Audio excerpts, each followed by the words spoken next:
crushed up little bits of glass. We have a white frit and a blue frit that we're using today. The frit is about the size of sand, so it's small enough it sticks right to it. Puts a layer, right, it's a coat on the outside of our fresh gather. Kind of raised up, sort of like sprinkles on a cupcake, so we'll melt them in. We can add more of the white if we want. We can switch to the blue, all up to the gaffer. Ash is playing the part of the gaffer, so the gaffer in the hot shop decides what we're going to make, what colors we're going to use. Tells the assistant what to do too. I'll help out in a little bit here. And what the frit gives us is all the spots and speckles you guys would have seen throughout the exhibition. Lots of spots, lots of speckles. It's the quickest way to get some color into your pieces. Just simply roll it in the frit. That might be it for the frit on this one. Yep. That's it. Now we're going to sit at the bench. Start forming and shaping it. That initial bubble is still inside there. It can get a little distorted as we roll it on the table, so we're going to make sure it's nice and round. It needs to be hot all the way through. Then we're going to inflate it. We're going to stretch it. We're going to pull it. We're going to cut it. Check it out. Questions? Let me know. Sorry?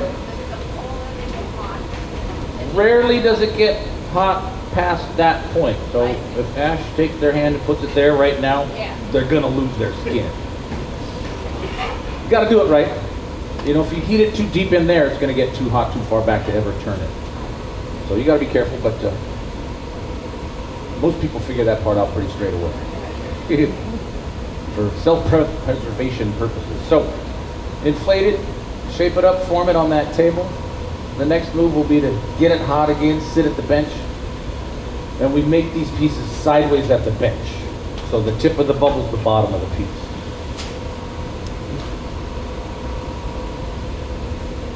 The top of the vessel is the part that's still attached to the blowpipe. We'll show you how we deal with that in just a couple of minutes. I will start helping out now.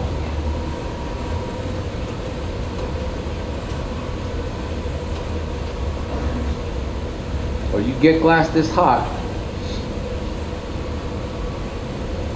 turn the pipe at the right rate at the bench and squeeze with the right amount of pressure with your right hand, and you can sculpt it. You can carve into it.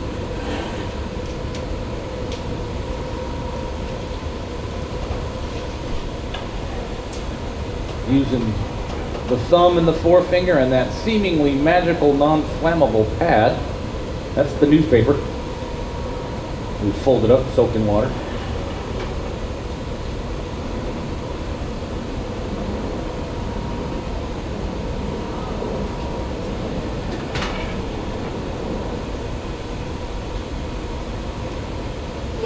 Blowing.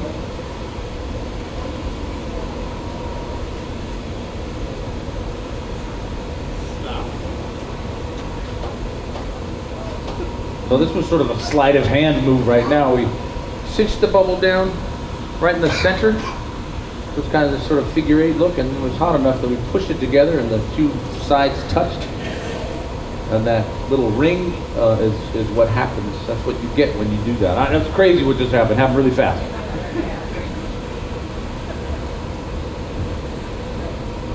It's a fold. So the glass is double thick right there on that spot. You might be able to see it as we get going here a bit more about what we're talking about.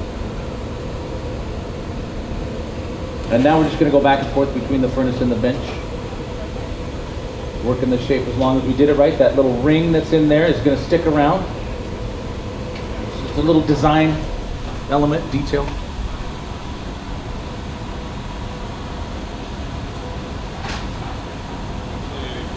Blowing.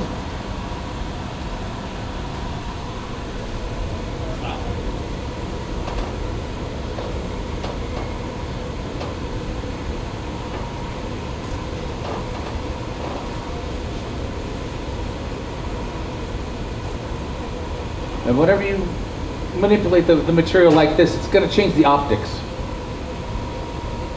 A lot of these details are designed to change the optics of the glass. We have some molds that we like to stamp the glass into. All the chandelier parts have some sort of optical detail, and that's from stamping them in these molds. So it makes thick and thin spots.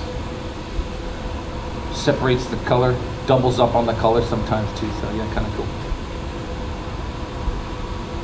A great thing to check out for you guys through the glass doors here is the theater. It's right as you go through these glass doors, and it's the last thing before the bookstore, which is the gift shop, and then the exit is right after that. So by all means, check out the theater. It shows Chihuly and his crew making some of this stuff. They show some other details of the process and that kind of thing. Chihuly gives some good dialogue, inspiration, and collaboration. Highly entertaining, very informative. They're a few minutes each. There's 6 of them or so. Yeah. Kind of on a loop. Capping.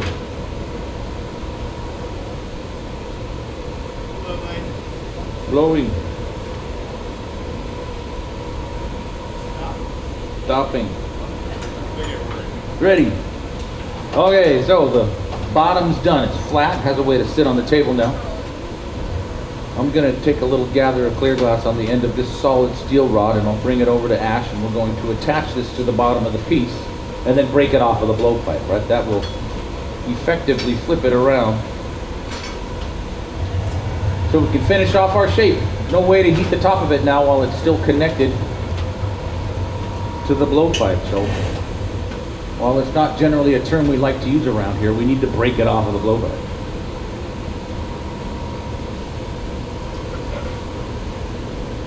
Now this punchy needs to be the right shape and the right temperature. We want it kind of tacky on the bottom of the piece. If it's too hot, it won't come off at the end when we want it to, when we need it to. And if it's too cold, it's not gonna stick when we go to break it off of the blowpipe. Glass is hot enough to crack when we put water on it. Crack the glass, tap the pipe, come dry. Yeah, right in the furnace. Works every time. Until it doesn't, and the piece goes crashing to the floor. But the important thing is it worked this time, so you guys get to watch us finish off the shape. That little opening is cold and sharp, right? It's broken glass. Generally it's pretty jagged up there, so we're gonna get it hot again.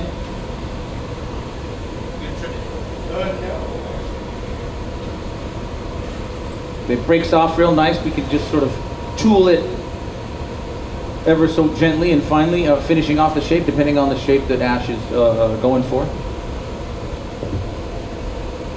I'll stand by with the wood paddle to make sure that the lip is flat, and we'll go in there with the blades of the jacks. This is the most versatile tool on the bench.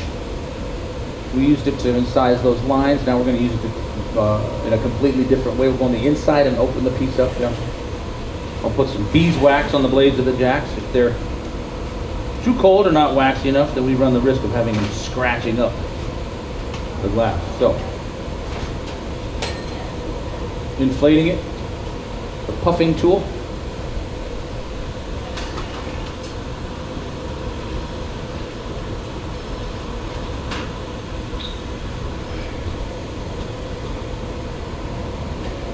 Back and forth between the furnace and the bench, finishing off the shape. Once it's done, it gets loaded into this kiln.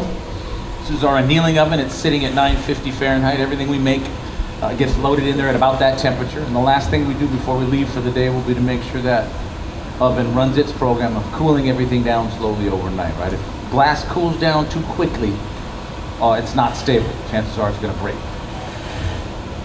So that cycle, the annealing cycle, is dictated by how thick the glass is. So overnight is good for these pieces. The paperweight's going to want to stay in there for a couple of days.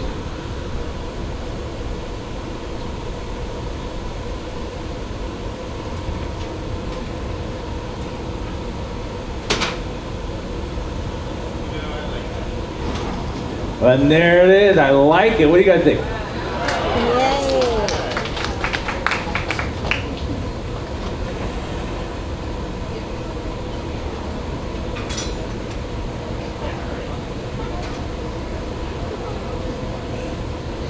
So now everything we've done up until this point boils down to this last move, a strategically placed drop of water right where the punty connects.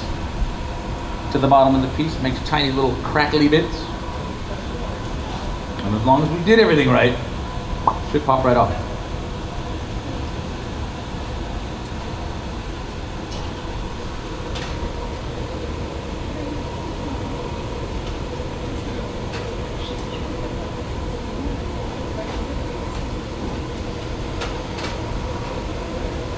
Just like so.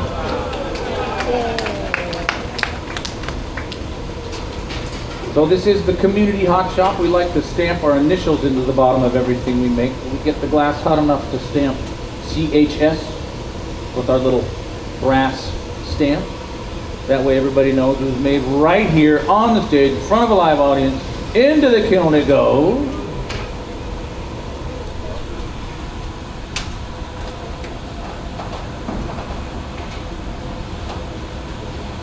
Then we'll see you in the morning. Ash, nicely done.